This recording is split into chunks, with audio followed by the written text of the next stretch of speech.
The way with the Senate's top Republican, who's being called the only GOP negotiator by some on the Hill.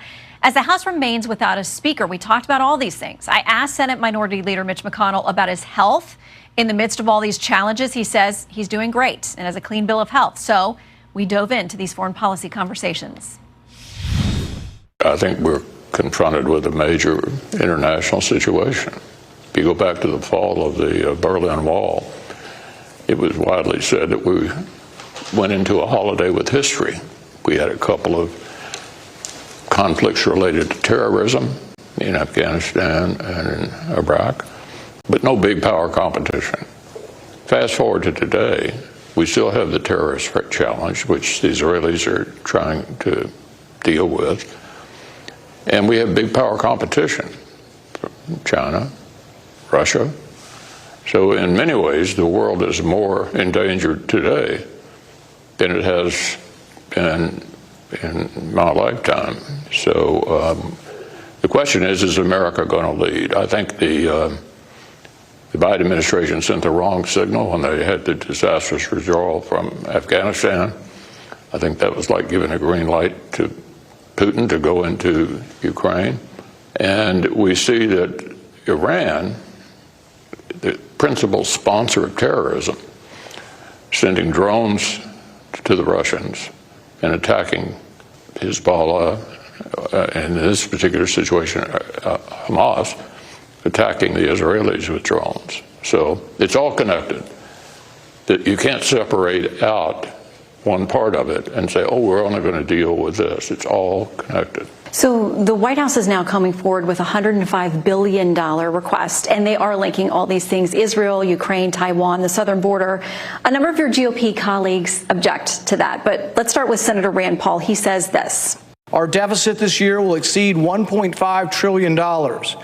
Borrowing money from China to send it to Ukraine makes no sense. So what is your answer to that, this idea of taking money from somebody who doesn't wish us the best in all circumstances in order to pay for Ukraine? Well, he's certainly right that the deficit is entirely too big, and it frankly was expanded during the previous administration as well. So I think neither side has done a very good job of dealing with the deficit. However, you have to respond to conditions that actually exist, that are a threat to the United States. The Iranians are a threat to us as well. And so this is an emergency.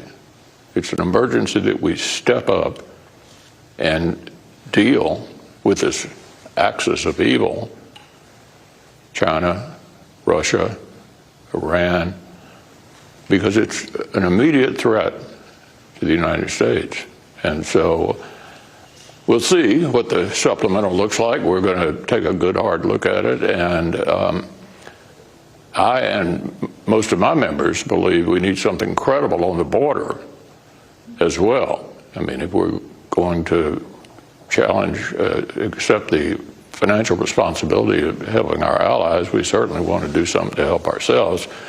And so we'll give this supplemental request a serious look, probably recommend some changes as well.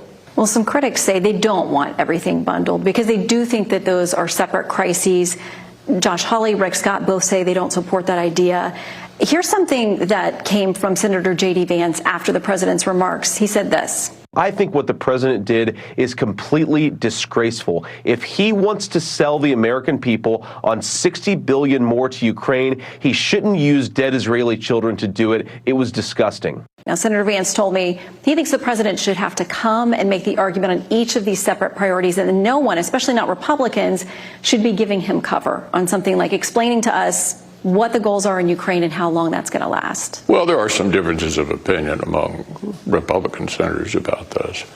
I don't believe it's about whether to give Biden credit or not. This is a question of whether it's a serious threat to the United States.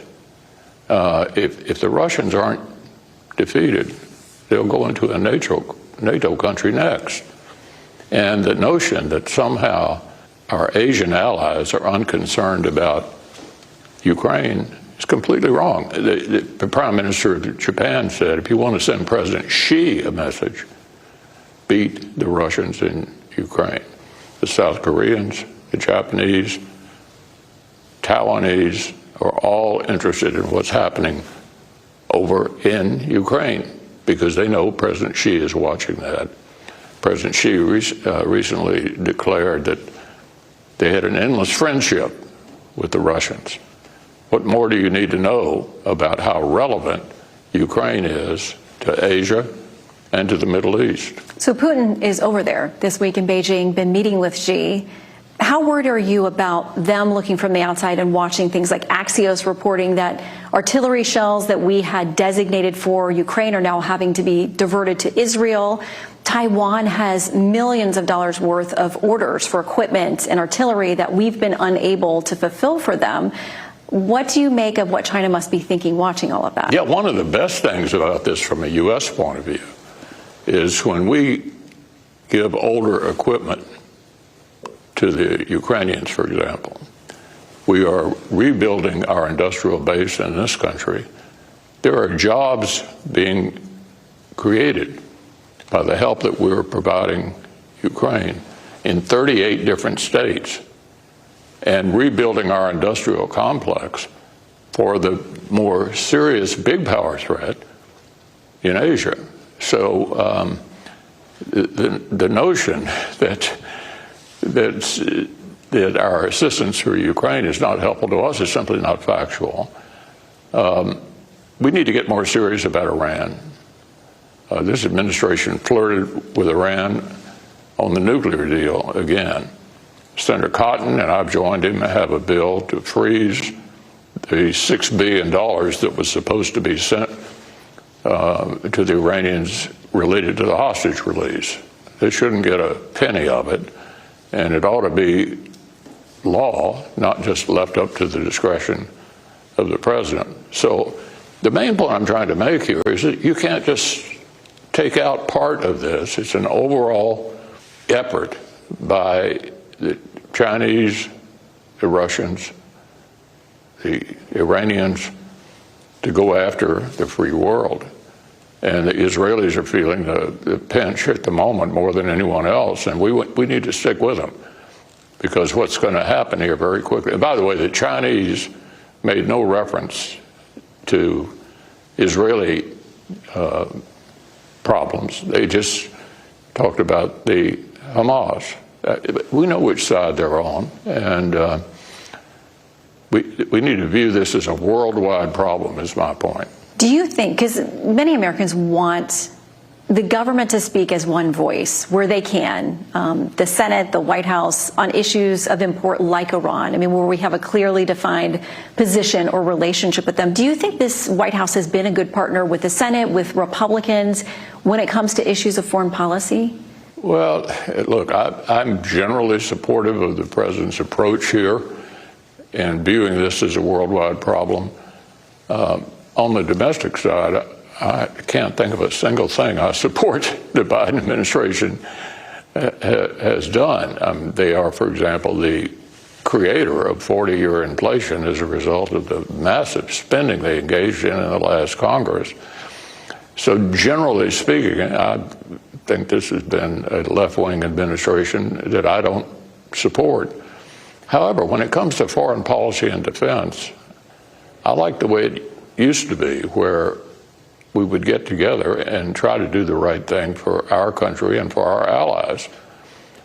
NATO, for example, is the most successful military alliance in world history, and they are threatened by what's happening in Ukraine. Also, the argument you might have heard is that the Europeans are not doing enough. You might be interested to know they've done about $90 billion, and they are housing lots of refugees who escaped from the war.